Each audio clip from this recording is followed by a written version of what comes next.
السلام علیکم ناظرین۔ حضرت سلیمان علیہ السلام کے لیے خداوند عالم نے کچھ ایسی خصوصیات متعین فرمائی تھی جو دنیا میں کسی کو نصیب نہیں ہوئی۔ ان خصوصیات میں سے چند خصوصیتیں بڑی نمایاں تھیں۔ مثلاً خداوند عالم نے ان کے لیے ہوا کو مسخر کیا تھا۔ ان کی حکومت انسانوں، حیوانوں، جنوں، تمام چرندوں، پرندوں اور حشرات الارض پر قائم کی تھی۔ نیز ان میں یہ صلاحیت عطا کی تھی کہ وہ ہر جانور کی زبان سے واقف تھے اور تمام مخلوقات سے بات چیت کیا کرتے تھے۔ حضرت سلیمان علیہ السلام کے لیے خداوند عالم نے ہوا کو قابو میں کر دیا تھا۔ وہ جو چاہتے تھے ہوا سے کام لیا کرتے تھے۔ انہوں نے استقرار سلطنت کے بعد جنوں کو حکم دیا تھا کہ وہ ابر شم اور سونے کی ایک طویل بساط تیار کریں۔ چنانچہ انہوں نے بروایت سلبی 1 فرسخ لمبی 1 فرسخ چوڑی بساط تیار کی تھی، جس کے وسط میں آپ کا شاندار ممبر یا تخت رکھا جاتا تھا جو سونے کا بنا ہوا تھا، اور اس کے گرد 3000 سونے اور چاندی کی کرسیاں لگائی جاتی تھیں۔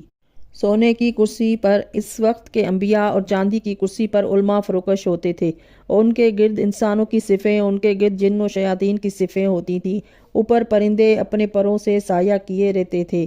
پھر آپ ہوا کو حکم دیتے تھے اور اس بساط کو جس پر 3000 انسان اور بے شمار دیگر مخلوق ہوتی تھی لے کر اڑتی تھی، اور جہاں کے لیے حکم ہوتا تھا وہاں پہنچا دیتی تھی، اور پہنچانے میں بھی اتنی سرعت کی جاتی تھی کہ 1 مہینے کا راستہ 1 دن میں طے ہوتا تھا۔ آپ نے 1000 مکانات شیشے کے بنوائے تھے اور ان کا تعلق بھی ہوا سے تھا، یعنی وہ جس چیز پر بنے ہوئے تھے اس کو بھی ہوا اٹھا کر لے جایا کرتی تھی۔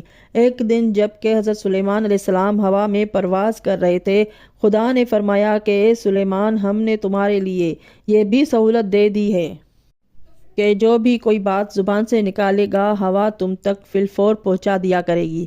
حضرت سلیمان علیہ السلام کی ایک خصوصیت یہ بھی تھی کہ ان کو خدا نے جانوروں کی بولی سمجھنے کی صلاحیت دے دی تھی۔ وہ ہر جانور کی آواز سن کر سمجھ لیتے تھے کہ یہ کیا کہہ رہا ہے۔ بروایت روضۃ الصفا ایک دن حضرت سلیمان علیہ السلام اپنے ارکان دولت کے ساتھ بیٹھے ہوئے تھے کہ اتنے میں کبوتر نے آواز لگانا شروع کیا۔ حضرت سلیمان علیہ السلام نے حاضرین سے پوچھا، بتاؤ یہ کیا کہہ رہا ہے؟ ان لوگوں نے کہا کہ خدا اور رسول بہتر جانتے ہیں۔ انہوں نے فرمایا کہ یہ کہتا ہے، ادر الموت و بن الخراب، موت کے لیے تیار رہو، ہر تعمیر خراب ہونے کے لیے بناؤ۔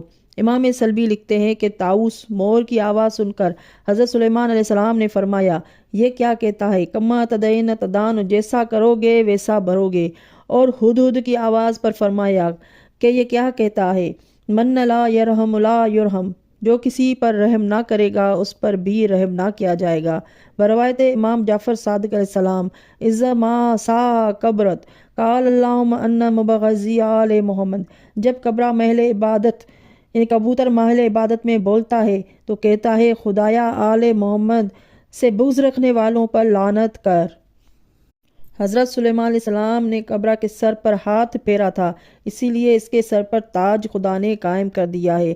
مورخین لکھتے ہیں کہ حضرت سلیمان علیہ السلام کو جو منتقل تیر سمجھنے کی خصوصیت سے نوازا گیا تھا، اس میں ہر قسم کے جانور کی بولی سمجھنا شامل تھا، حتی النمل، اس میں چونٹی کی آواز اور گفتگو بھی شامل تھی۔